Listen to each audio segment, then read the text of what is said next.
ating bagong aralin, nais ko muna kayong tumayo at tayo'y manalangin. Jesus may pray. Amen. Umupo. Sa uulitin, magandang umaga mga bata. Magandang umaga, teacher. Magaling. Ngayon, sino ba ang lumiban sa klase? Wala po. Magaling. Ngayon, sasabihin ko ang ating mga alituntunin sa silid-aralan. Una, kung gustong sumagot, itaas ang kamay. Pangalawa, umupo ng maayos. At pangatlo, makinig ng mabuti sa guro. Bago tayo magsimula sa ating bagong tatalakayin, nais ko munang ipaalala sa inyo kung ano ang ating tinalakay kahapon. Sino ang makakasagot ano ang tinalakay natin kahapon?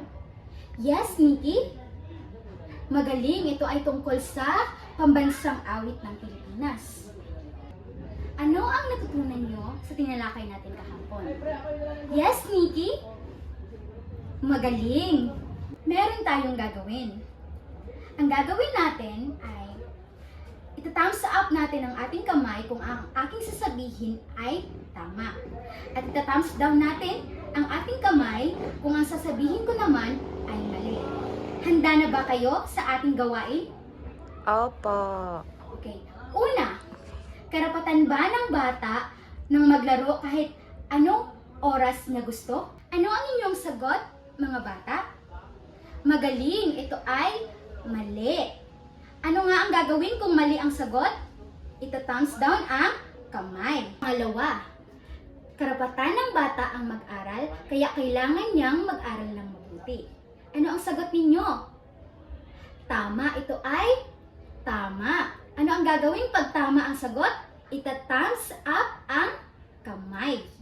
Ang huling katanungan, karapatan ng bata na alagaan ang kanyang magulang, kaya dapat niya itong suklian ng pagmamahal. Ano ang sagot ninyo mga bata? Tama. Magaling, ito ay tama. Meron na naman tayong bagong aktibidad. Ito ay ang nais kong basahin ninyo mga bata. Magaling. Ngayon, sasagutan nyo ito. Ngayon, sino ang makakapagsagot sa ating gawain? Yes, Nikki? Pwede ka bang tumayo at sagutan mo ang ating gawain ngayon? Magaling, Nikki. Ito ay ang gawaing pansibiko. Ngayon, nasagutan ni Nikki ang mga katanungan sa ating gawain. Meron siyang pagkain mamaya sa akin. Yay! Bago natin tatalakayin ang ating bagong aralin, nais ko munang basahin ninyo ang ating layunin. Pakibasa mga bata.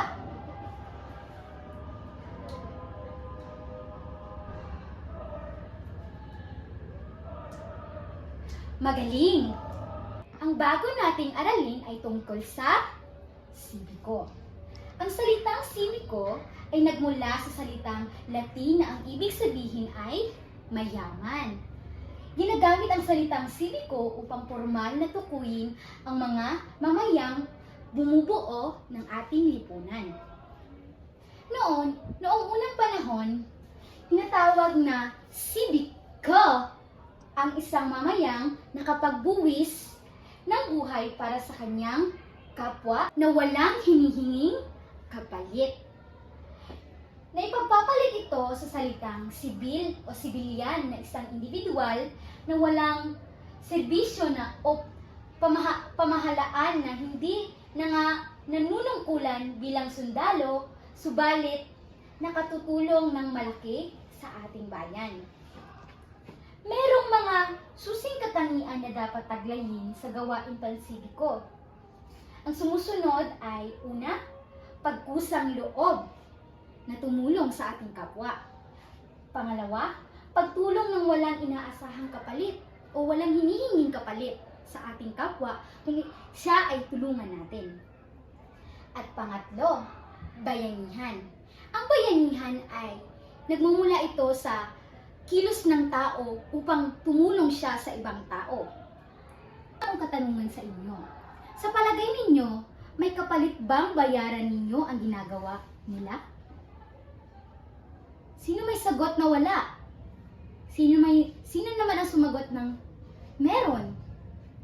Correct, ito ay wala. Dahil bakit? Magaling, dahil ginagawa nila ito ng kusang loob na walang hinihinging kapalit.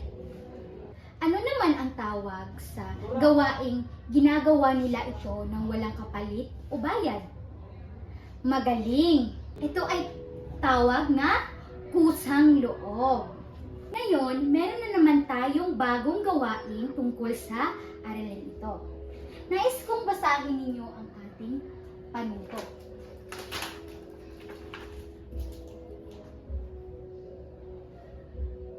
Magaling. Ngayon, sasagutan nyo ito sa sagutang papel.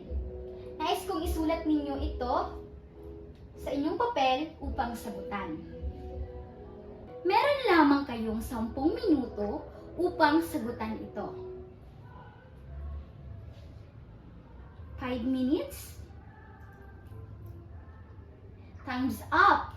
Nais kong ipasa ninyo ang inyong mga papel.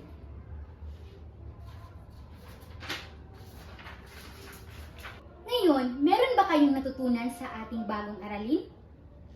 Magaling! Naipamalas ba natin ang pag-unawa sa bahaging ginampanan ng pamahalaan sa lipunan? Magaling! Naipaliwanag ko ba ang tungkulin ng pamahalaan na itaguyod ang karapatan ng mamayan? Magaling! Naipaliwanag ang mga gawaing lumilinang sa kagalingang pansibiko? Magaling! Ngayon, meron akong ibibigay sa inyong takdang aralin. Isulat ito sa inyong kwaderno at sagutan ito sa bahay upang ipasa bukas. At dito lamang nagtatapos ang ating aralin. Paalam mga bata!